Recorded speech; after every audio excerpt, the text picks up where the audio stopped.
బంద్ బంద్ బంద్ ఏదన్నా కొనవైనా బంద్ ఎటన్నా ఓదామన్నా బంద్ ఆటవల ఎక్కనియలే రోడ్ల మీద తిరగనియలే అన్నట్టు మొత్తం బందే నడిసిందులా ఏడికి పోయినా ఎట్టు పోయినా ఏ మూలకు చూసినా చాలా చోట్ల ఇవాళ బంద్గా నచ్చింది. మరి భారత్ బంద్ నాడు దేశం ఎట్లా ఉందో చూద్దాం పాండ్రి.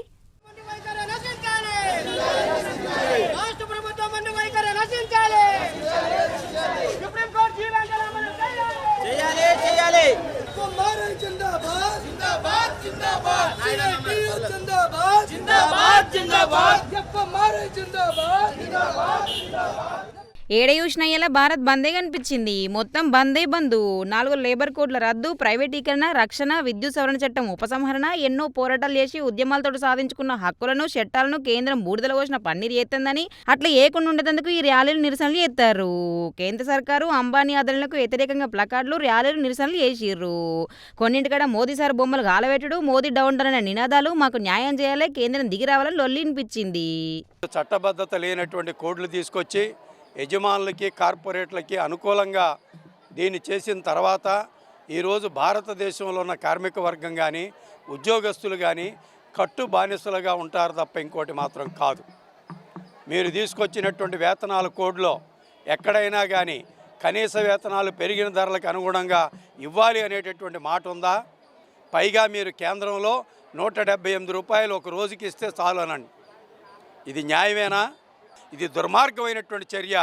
మీరు ఈ చర్యల్ని అనుసరిస్తే మేము చూస్తూ ఊరుకోం, ప్రతిఘటన తీవ్రంగా ఉంటుందని హెచ్చరిస్తున్నాం. ఇక హైదరాబాద్లో ఉన్న బాగ్లింగంపల్లి ఆర్టీసీ కళాభవన్ నుంచి ఇందిరా పార్క్, ధర్నా చౌక్ దాకా, హన్మకొండలో ఆర్ట్స్ కాలేజీ నుంచి కలెక్టరేట్ దాకా, జయశంకర్ భూపాలపల్లిలో సింగరేణి కార్మికులు, ఒడిశా, అస్సాం రాష్ట్రాల్లో పూర్తి బంద్, షట్డౌన్ కానొచ్చింది. 600 జిల్లాల్లో సాగింది సమ్మె.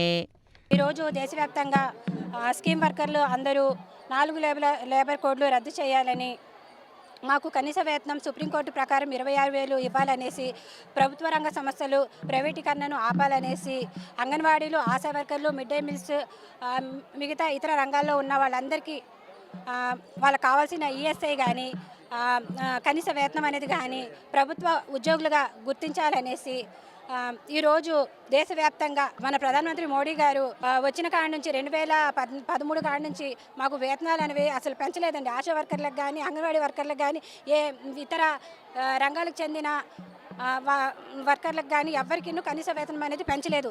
దేశం మొత్తం 30 కోట్ల మంది బంద్లో పాల్గొర్రు. ఇక 2025 జూలైలో సాగిన బంద్ కంటే పెద్దది ఇది. ఆటోలో పోయేటోళ్ళని దింపిర్రు, పైసల కోసం కక్కుర్తిపడి ఎవరిని ఎక్కించుకొని పోతే వాళ్ళ నడిమిట్లనే ఆపి దిగి మీ ఇట్టమున్నట్టు ఓరి కానీ బండ్లు నడవై ఆటోలు తిరిగాని చెప్పుకొచ్చిర్రు. కార్మికుల ర్యాలీ, ఆటో యూనియన్ల ధర్నాలు, బస్సుల బంద్ అని కూడా దేశం మొత్తం పడింది బంద్.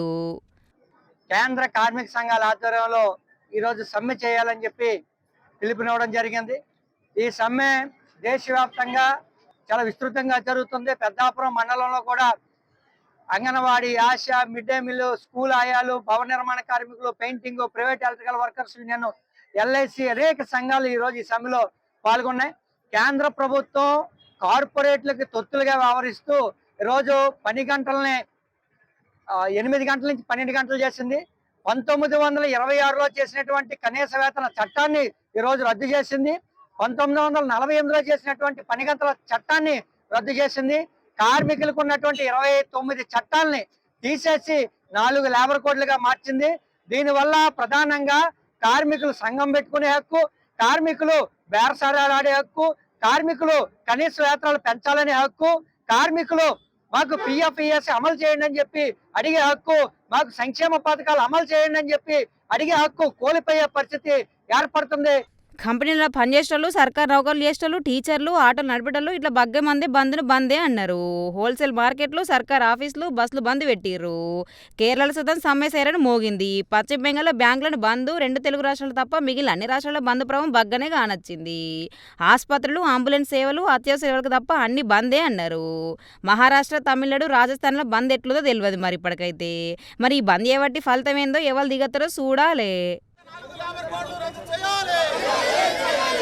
వద్దెల్ నాలే